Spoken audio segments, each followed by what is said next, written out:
All right, and welcome to multiplying real numbers by imaginary and radicals. Now, let's go ahead and take a look at example number 1. And let's say I give y'all something like this. 5 times, let's say something like 3i. Well, I want y'all to know this. Whenever you see the letter I, we know that we have an imaginary number.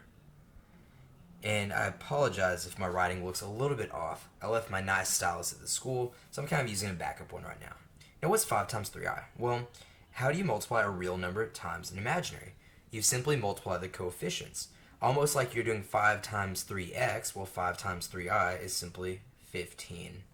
And that's pretty easy. Okay, now let's go on to example number 2.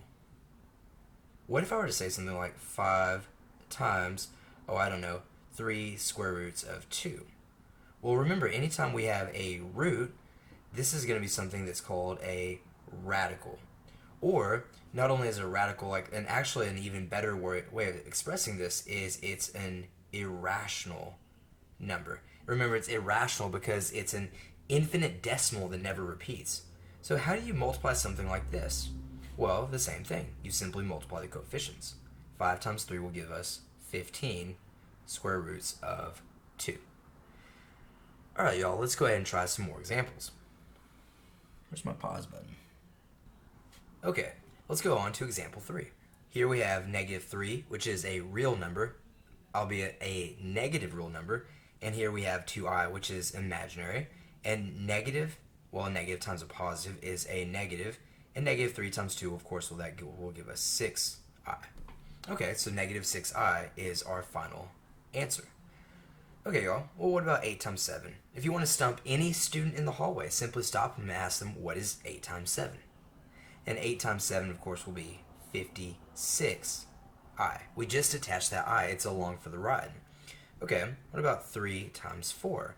Let's see, 3 times 4 here. Remember, this is an irrational number, or a radical, but we're only multiplying the coefficients. So 3 times 4 will give us 12 square roots of 5.